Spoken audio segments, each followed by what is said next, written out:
My loves, I am so happy and so pleased to announce that this episode is brought to you by my very own company, Savage Chocolates, which is all about cultivating a more loving relationship to your body and to food.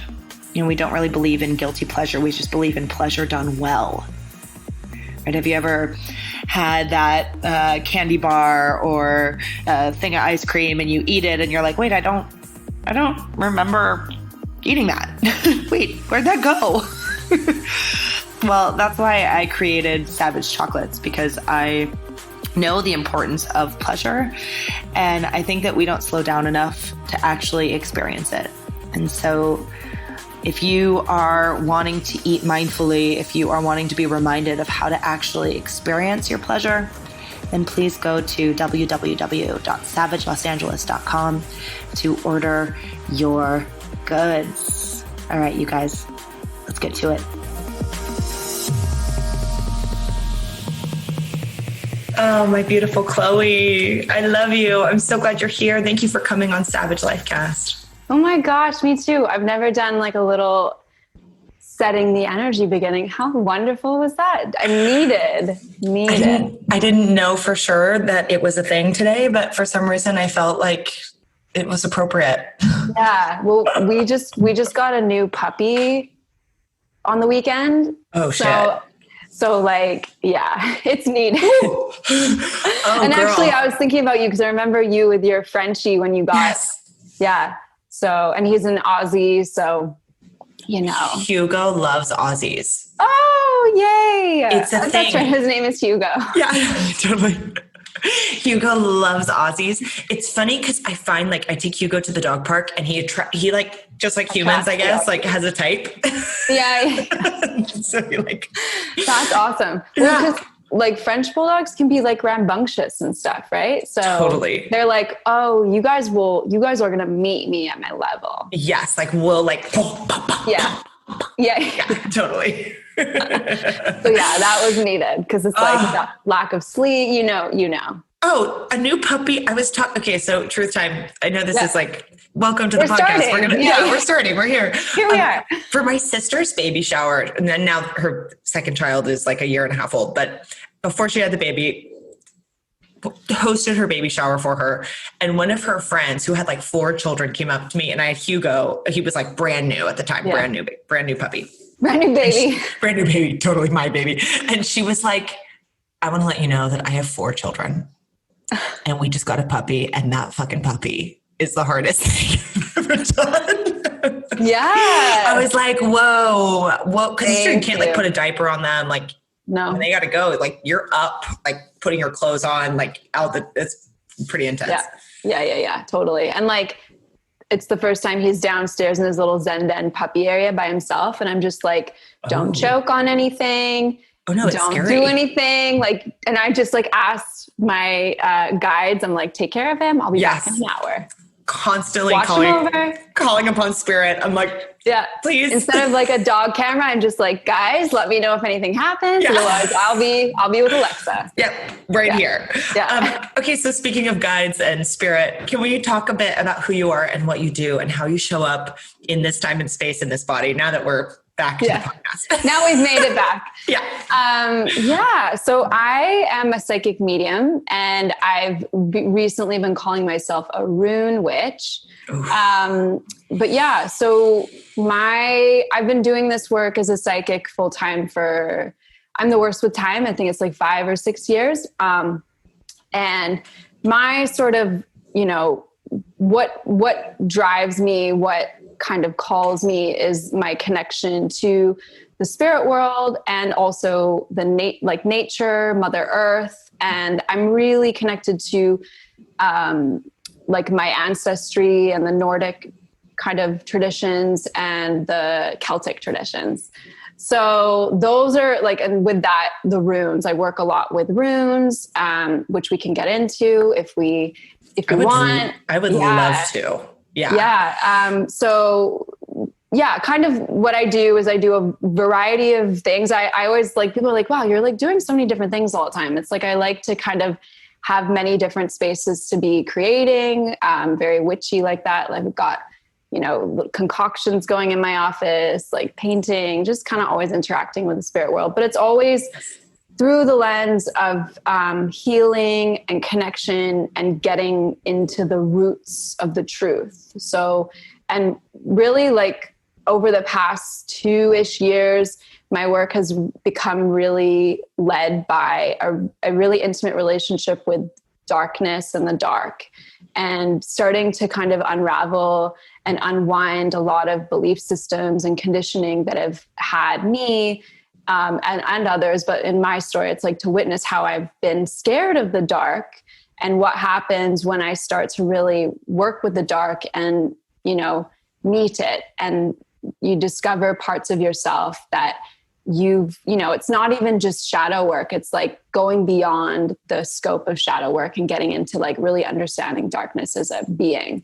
So that's what I do for myself. And then, helping others, guiding others into that. So people that tend to come to me are like wanting to deepen their gifts, develop their gifts, step into their own psychic or intuitive skills, and just kind of like get rid of the noise that has you believe that you're not that, or, you don't have those gifts, and just kind of like owning it and then bringing it forward. And then however life shows up on that journey, because it does. Whoa, there's like 18 million questions that I want to ask you out of that, both personally and for the podcast. Yeah. So first of all, I am about halfway through your book. Yeah. And I'm deeply moved. And anyone who reads it, I know this is such a blanket statement, but like it's a deeply moving book with not only insight into who you are, but also insight into who we are, not to mention asking us questions about ourselves so that we can begin to integrate these aspects that you're talking about, particularly around darkness. And it's really opened my eyes to how, as a culture, particularly, I mean, I've only lived in the United States. I've traveled a ton, but I've only lived here. How we as a culture really are like, we're like light worshipers. Yeah. Yeah. And can you talk to us a little bit about integrating that darkness and what the darkness really is for each of us? I mean, it's such a massive question. It's literally something that I work with daily. But it's that journey for me started because as a kid, I was so exposed to so many things that would have been put into the darkness category. And in hindsight, it's almost like darkness was always knocking at my door, but I didn't have the skills or support or understanding to welcome it or meet it. So I was just always scared of it, like constantly terrified. It's like this inner sense of like anxiety scratching all the time. Yeah. And for me, it was like, I just have to say there's like 2 squirrels that were playing in my oak tree, and I've never seen them do this. And one has literally just like laid out on the fence and he's just like chilling. And I just am like, okay, he's going to sit and listen.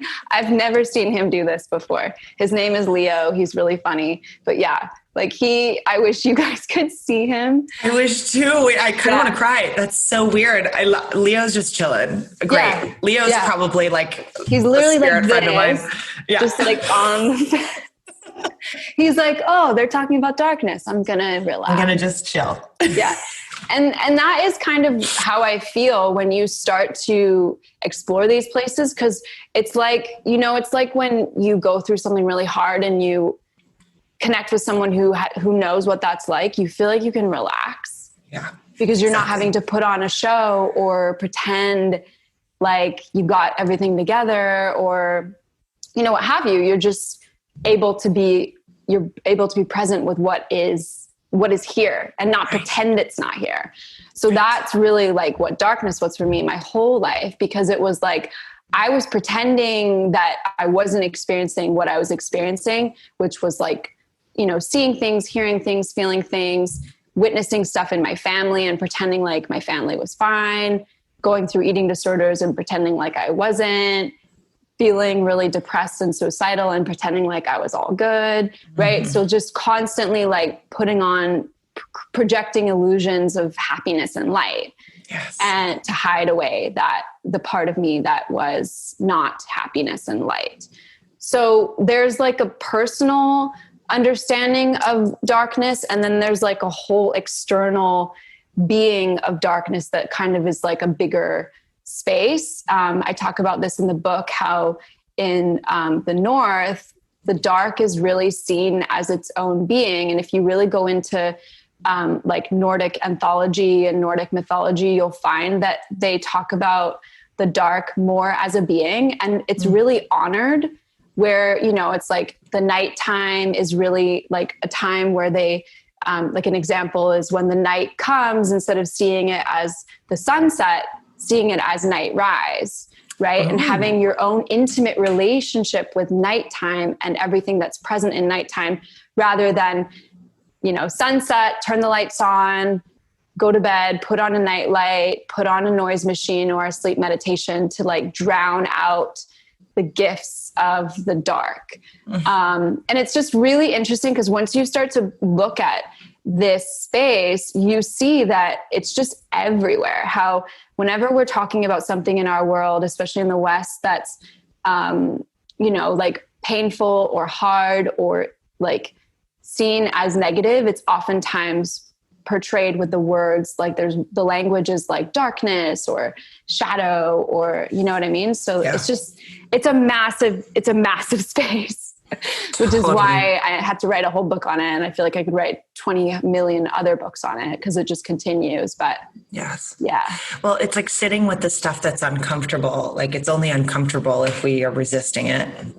And so much of that, like with what you're referring to as this darkness, for me feels like that inner, like darkness is like that yin quality of like stillness, receptivity, that pause. And we're all just like, oh, go, you know, like my mom died 6 months ago and people are like, oh, good. That was a while. Like people are like, yeah, it's a while ago. Good. You're like, good. You know, and it's like, whoa, that's not how it works. Like, you know, when my mom passed, and this was actually the last time I reached out to you, I took 2 weeks and I went to Palm Springs, turned off all social media, like didn't see anyone. And I just spent 2 weeks alone in what I called my grief retreat. And it was like, it was really a scary time for me because I was feeling so much and it was so intense and it was so heavy. I was getting visitations from my mom and the whole, like I was having these wild dreams. But to be able to sit in that takes so much courage. It does. Can you talk to us about your journey of having the courage to sit with the darkness? Yeah, I feel like what you talk about, it reminds me of how I start the book where I'm at our family ranch, right? And I decide to go there in the middle of February, thick of winter, by myself with my dog, Ollie. It took everything in me to stay. And it's very similar, isn't it? Yeah. Because you get there, you don't really know why you're going, or in this case, your mom dies. You really don't know what's next. You're in darkness. You're in the unknown. Like you've never lived without your mom. Right. So it's a completely unknown path. So that's kind of when it comes at your door, I feel like those moments you can't say no to it. You have to say yes. Right. Totally. But that doesn't make it easy. It makes it harder almost, because then it's like, oh my God, I have to stay. I have to move through this. But what it does is that you realize, you see your own capacity. You meet yourself in ways that you've been hiding from. You recognize the truth, I can only imagine spending those 2 weeks without distraction, being with your mom in her death. It's like, that's an invaluable time in your life that you'll that changes you forever. Really? Right. So that for me is what our relationship to darkness is, because when we go into the dark, we go without sight, and we are willing to see the things that we haven't seen before and learn how to see differently. Right. And so once you do that, you can't, it's like what you say, you can't unsee what you've seen, right? Your sight is changed forever. You are changed forever. That's why for me, darkness and death goes hand in hand with darkness are such gifts. Yes. Because they, you know, when we experience something that is in relationship to those aspects, you can't deny that. You can't live in the illusion anymore. Right? It really forces you into the ground of what's real and what isn't. Right. Yeah. I mean, like spending those 2 weeks away from social media, no doubt when you came back to it, you felt more present to what actually matters. No doubt. You know? So, no I mean, doubt. Yeah. So many aspects of it. And for me, you know, spending time, undisrupted time with ancestors and your guides and your spiritual self is so rich, right? Because it's like you learn what that means actually. And you get connected to a part of you that's been missing, because it's something that we don't do in our world. We're very busy, constantly doing. And so we're missing that connection that is actually something that when you have it, then you have that courage, then you have that strength, because you realize how supported you are, you know? Oh, so good. I'm just thinking about my experience, because that's my experience. That's what I have to go off of. And I see different people going through different versions of that. And I feel like at these pivotal moments, like when you went to the ranch, it was like, okay, well, I can either totally check out or I can totally check in. Mm-hmm. And some people choose to totally continue to check out, just like, you know, you did for much of your life. Yeah. And I have too for much of my life. It was like, no, I don't want to deal with this. I don't know. I'm feeling way too much. So what am I going to do? I'm going to starve myself out of it. Some people, you know, whatever, eat their way out of it or drink their way out of it or sex their way out of it or all of the above. I've done all of the above. Adventure their way out of it. Yeah. Yes. Oh yeah. The adventure is a good one. It's a good one. And it's also like a cool one. Like people are like, well, that's cool. It's a really good one. Yeah. Super good. There's all sorts of ways to move out of it. Yes. So for those of us who are listening and are like, cool, well, this is all well and good. Like, how do I get in touch with my guides? Like, how do I start to, the word integrate keeps coming to mind, like integrate this darkness. What are some tools or some things that we can practice? Yeah. I mean, for me, it's all about, I find that, we oftentimes get caught up in wanting to do the right or wrong thing. So we're like, oh, that person, you know, clearly knows what they're doing. So they do all these things. So I'm going to do all those things. And then I will also be there. Right. Totally. And when it comes to the dark, the truth is that there is no, I mean, when you're in that darkness, you don't get a roadmap, do you? Like when you spent 2 weeks, that would be oxymoronic to have a roadmap in the dark. Right. But when you went for those 2 weeks, did you have any idea of what was going to be going on or what to do? No, I had no idea. I had tools like, you know, I was like, okay, something that I know I'm going to need every day is to meditate. Right. Like, okay, something I know I'm probably going to want to do is journal. Right. My experience. Right. But like, that was it. I didn't have any clue. Yeah. So to me, I think that I really operate a very kind of like non-agenda life when it comes to my relationship to spirit. You know, like sometimes when people start working with me at first, if they're really used to structure, they get like a little bit frustrated because they're like, well, what are we going to talk about in the session today? And I'm like, I don't know. I have no plan. Right. And it's like, it's truly who I am. I've been like this since I was little. I think my brother used to get super frustrated with me because I would just kind of like never give an idea of what would happen. I would just kind of like always be spontaneous. Like, we'll see. I don't know. Right. What are we having for dinner? Not sure. More to be revealed. Yeah. So I really feel that, like connecting to yourself is important, because then you discover what actually you enjoy, right? Like some people enjoy writing, some people enjoy meditating, some people really don't like meditating and they're not drawn to it. For sure. And that's also, like one of the things about the dark for me is that it's all about like getting rid of the rules. My rune teacher, who I talk about in the book, Ingrid Kincaid, who's just fantastic, she talks a lot about this because she's, talks about how in our new age spiritual world, we're very sort of conditioned into Eastern spirituality, which it's beautiful in many ways, right? We've adopted practices that have really helped us. But then what happens is that we bring that judgment paradigm into that. And then it's like being the right or wrong spiritual person. So it's like, okay, as long as I have a Buddha and I meditate every day and I do yoga and I wear Lululemon, then I'm definitely spiritual, right?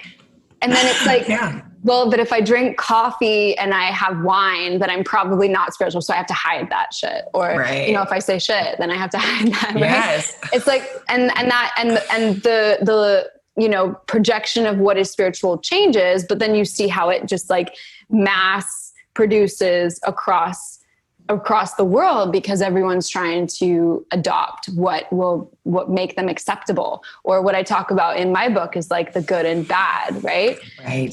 So, and that's a really big thing, because people, will often be like, oh, well, Chloe's a good witch. And that's also that whole, it's like, who's a bad witch? Just like there's a good lawyer and a bad lawyer, a good yoga teacher and a bad yoga teacher. It's all just how we're, putting things into boxes. So a little off topic, but I would say, be willing to go bring some, it's like for me, always have my oils. I bring a spray. I've got my runes. I have a journal. I, bring my voice. I sometimes will bring like a drum, but outside of that, it's like, be willing to be shown, be willing to allow what's to come. 'Cause your guides, they're always around you. Your ancestors are always around you. And it's not rocket science to work with them. Right. And this is something that I do in sessions often, is just like, just call them in and they will come, because they're always there. And it's then just allow yourself to be with what's present in that, notice how you feel, notice if you see or feel or hear a sensation, or, maybe take notes or whatever, and then just see what changes. 'Cause it's like, when we're in the silence that is always paired with darkness, it's like, it's subtle, right? It's not loud, because it doesn't have to be. And that's what you have to kind of adjust your ears to the silence and to the space of darkness in order to go on that journey and to integrate. And sometimes the integration doesn't happen immediately. Like sometimes we aren't, like when your mom died, like, 6 months, you should be good now. No, like 6 months, you've lived with your mom. Your mom's been in your life your whole life, right? To expect you to have integrated her death and all that's come from that is not, it's what's like, the word is like not kind. Yeah. Totally. You know what I mean? Totally. Yeah, totally. Yeah. It's like to be okay with not having a plan. Yes. Ooh, and that is so not our culture. I know. Like, I think of all the things, and I'm so glad to be talking to you, because I'm on this journey of it. So since my mom passed, like I developed all these kind of practices that were like meant to be self-care. And I had a big wake up call, because I was like, oh my God, I am doing all of this self-care in the most like drill sergeant way. Like wake up at 5, la, la, la, la, la, la, la, la, like do it by this time. Done that. Like it just, there was no flow. Space. Yeah. No space. And when there's no space, nothing can be received. No. Like, be it information from our guides or be it like opportunity. Yeah. And it's like the universe is like so fast and immediate. Like, I literally changed up my way of doing things and like had the intention to create more space. And then all of a sudden, all the stuff that I was like trying to make happen, like happened. Right. You know, it's like, you can't make this shit up. Oh, yeah. Well, and it's like your energy, the translation of your energy. Because just as you're talking, like, wake up at 5, I'm like, oh gosh. Yeah. Right. Yeah. And it makes sense because it's a coping mechanism, right?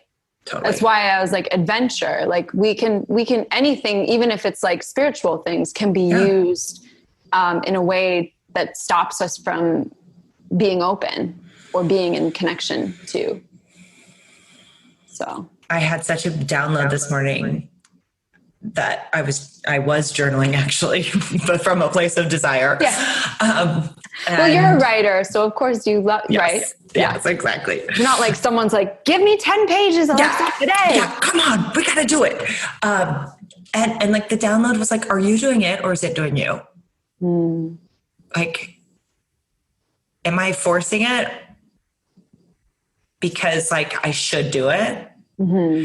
Or like, am I doing it because like that's the longing? Like that's the desire. Like this morning, I like checked in with myself and I was like, I really want to do breath work this morning. Like, I didn't want to meditate. I wanted to do breath work. Like that was just what was on tap. Right. And that's so new for me. Really? Yeah. It's new for me to like actually listen in. Yeah. Well, and that to me, I find, when we experience death, it does change us. Right. And if we really experience it, then it will really change us. And then it creates space for new birth, for new creation, for new ideas, for new ways. Right. So there's so much that comes from a death process. Yes. You know, it's a massive opening. It's a portal. Yes. Right. So yeah, that's awesome. Wow. I love that. So good. I want to know a little bit about, just because I've been investigating all the things that are you. I want to know a bit about some of your offerings and what, like, just if someone is curious to learn more, whether it be mentorship or whether it be a session with you, like, what does that look like? And I know that there's some element of flow in that. Who knows what it looks like, but. Yeah. So I do one-on-one mentoring, which is really for people that are, you know, wanting to develop their gifts and their skills, intuitive skills, and are feeling that sort of like pull into the depths of themselves. So that's the mentoring, and that really is like the no agenda work and it's so powerful because it's funny. Like sometimes if I have like a more type A kind of conditioned client that starts with me, after they let that go, then when they have, like, when we come to a session and they're like, I have nothing for today. And we're like, okay, cool, let's play. The end of that session is always like, holy crap. Like I had no idea this was going to come forward. Right. So it's just, that's really the mentoring. And in the mentoring, I bring all of my tools with me, and then I just, bring whatever is present, but it's always through the lens of your growth, your healing, and getting into the truth, really peeling the layers and working with life as it kind of works with you in that journey. So the mentoring is really powerful, and I always love doing it because it's so intimate, and it's just a really special, like I feel very honored to be able to do that. And then I also do psychic medium readings, which is really where I always say, like, personality Chloe is not present. And I just really am like, okay, it's the messages are coming through, and that's an hour session. And that's for people that are just like, they want a reading, they want to ask questions, and they just want kind of like change, right? So they're really intense, I would say, because Chloe personality is not as present. It's just kind of like truth, kind of constant for an hour.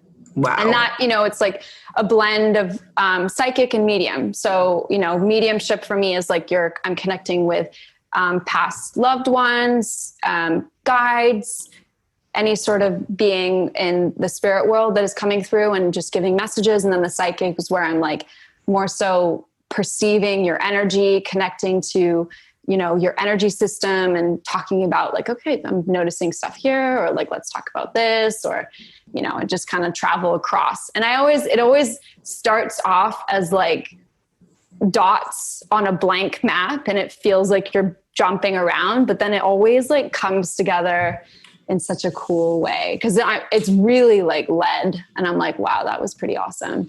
So those are the readings. And then I also do psychic soul journeys, which are mostly distant, but they're for people that are, it's like they've got so much going on and they need a clearing before they kind of dive in. And that a lot of the time when someone books that, it's usually there's something past life that is showing up in this lifetime that just needs to be cleared and released or seen.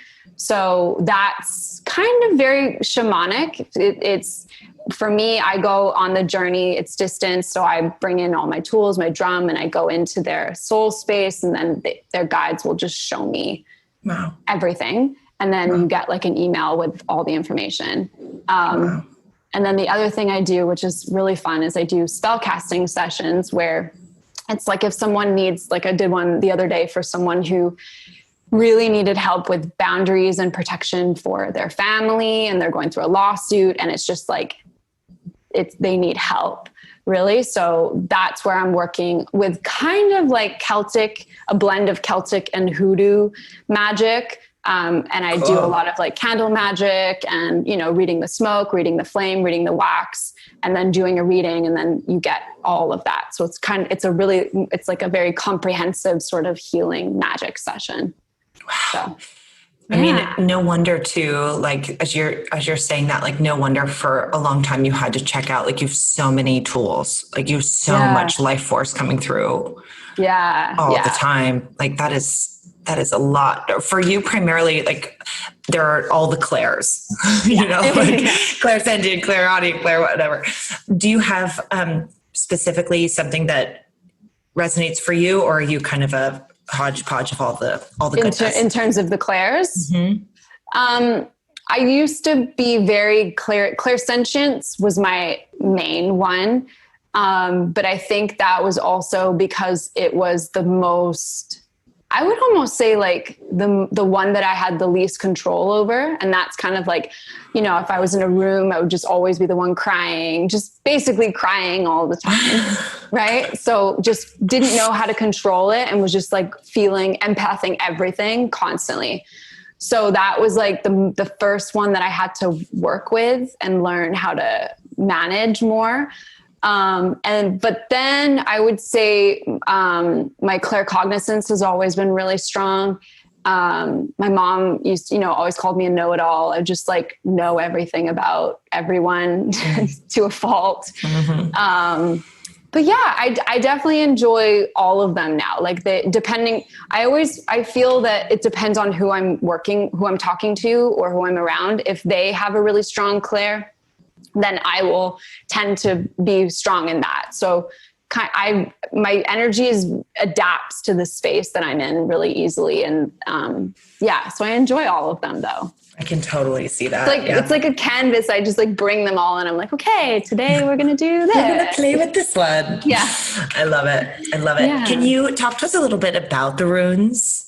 Yeah. And because I am a little bit familiar because my mother used to actually read, not like professionally by any means, just like she had them and we'd bust them out every once in a while. Yeah. But for those of you for people who don't know what they are or what they're about, talk to us. Yeah, for sure. So the runes are described by different people differently, which, you know, makes sense.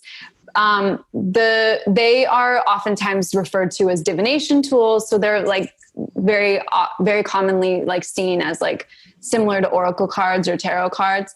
They are tools in that way.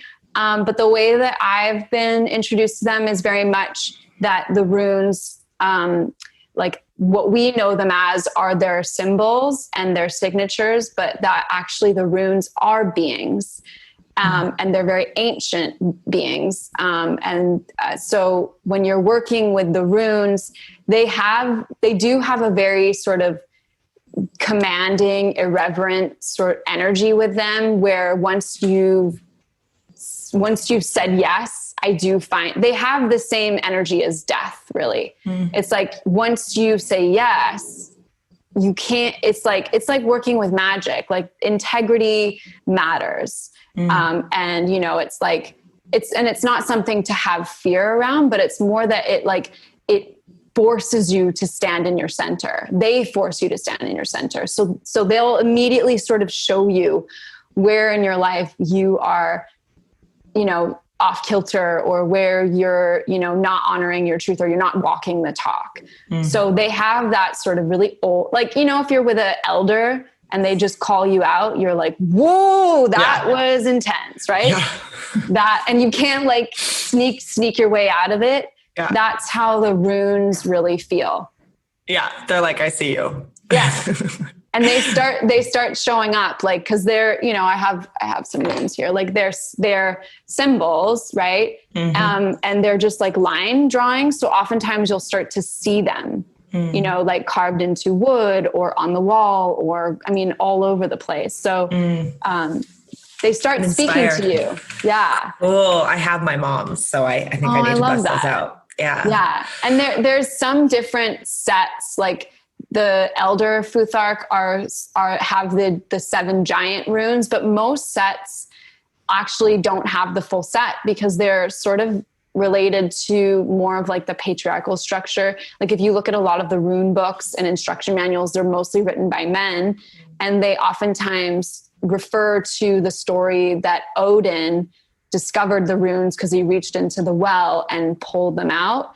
You know, and so and Odin is the god, right? So there's this whole other aspect of the runes that is kind of missing, which is kind of that darkness conversation again, because it's connected to the giants, who are very much portrayed in a lot of stories as like the ugly, unwanted, lower beings that are less than the gods, right? Like Thor and Odin, and, you know, they're all like beautiful and strong and wonderful. And the giants are always seen as like dumb, stupid, ugly, unneeded, unnecessary. So that sort of hierarchy is really present even in the rune story and the rune lore. But when you start to work with the runes and you work with the giants, you see that like the giants are the most powerful. They are the ones that really have the really strong relationship with the earth. They bring it, you know, like the giants are the trees, you know, so yeah, they're really, the runes are so magical. Whoa. I'm so inspired. I'm totally going to bust out my mom's. Yeah. And I love them that your moms too. Oh, so good. She had them for years, and like would bust them out. Like people would come over and she'd be like, let's read the runes. Oh, see, I love that. Yeah. That's super beautiful. Cool. Super cool. And what's your ancestry? Do you know? Like my actual lineage, that my mom's a little wishy-washy. She's, part Italian, Austrian. Oh yeah. Italian. Yeah, for sure. You see, my dad's 100% Italian. Okay. But Austrian, Italian, Portuguese. Okay. Lots of Portuguese, but I don't know if we have too much like Nordic. Well, if you think about blood. Like Italian and such though, like that's, you know, where they connect to Northern Europe, right? And like trading and all, you know, lots of different, you know, the history of magic and, you know, the movement of culture, like there's definitely those connections. So for sure. Well, I want everyone to get their hands on your book. Yeah. It's you guys, it's important. Like this, being able to make friends, you know, it was like when we started the podcast, like welcoming in the unwelcome. Yes. Like, I feel like that's such a piece of what you write about. And it's so important for all of us. Yeah. Like, everyone get your hands on this book. Where can we find it? And when is it out officially? So it's out July 14th or 15th. Great. I'm hoping 15th because the 15th is my birthday. So oh my God, yes. Yeah. My little Leo really queen. Cancer. Oh, you're Cancer almost on the 20th. Done. But Leo, moon, Leo rising. So there's your psychic energy going. There you go. I did not know that. There you go. So it's out in July. It'll be available on Amazon, hopefully bookstores. Awesome. I'm self-publishing. So great. You know, the whole self-publishing path. But it's called Revealed by Darkness. Yes. And I'm so glad that you are enjoying it. Oh my God, it's so beautiful. I also really want to get the Audible version. Yes. Because hearing it in your voice is... it's going to be intense. Yeah, no doubt. I have no fucking doubt. Like, you guys, the book your writing is exquisite. Thank you. Like, that really means a lot. It's really exquisite. By the way, you guys, we met at a Elizabeth Gilbert writing workshop like years ago. We did. I'll never forget it. My mom still like talks about you often. She's like, "Oh, Alex is doing so wonderful." Like, I'm like, "How do you know?" She's like, "Oh, I follow her. No big deal." She's such will you please send her my love? I will. Please. I will. Yeah. Okay. So I just looked, I'm like, oh, we've already done 45 minutes. Let me, we're going to do like real quick, like a little rapid fire, like fill in the blank. And I'm just going to see what comes through. Awesome. Yeah. To me, what we're here to learn is what darkness is really about. Right now, I'm most grateful for silence. Being in my body is so safe. The thing I wish everybody knew was there's nothing to be afraid of. The thing I love the most about myself is my darkness. The thing I love about everyone else is, oh, I gotta say it, their darkness. Exactly. I knew it was coming. Oh my goodness. Thank you so much for sharing everything that you shared today. Absolutely. Thank you so much. It's been, I missed you. Like we haven't spoken in so long, but I'm like, I like want to come rush out to Austin. I know. You are so welcome to come. I would love it. You and Hugo. Yes. Oh my God. Our babies will play. Yes. Where can we all find you besides Amazon and bookstores and Audible? Where else can we find you? So my website is channeledbychloe.com. My Instagram is channeled by Chloe. So perfect. Channeled by Chloe, Chloe Elgar. Can't miss me. We can't miss you, baby. Yeah. All right. Thank you so much, my love. Thank you. I'm going to reach out to you soon for some goodness. Yes. I can't wait. I'm excited. Awesome.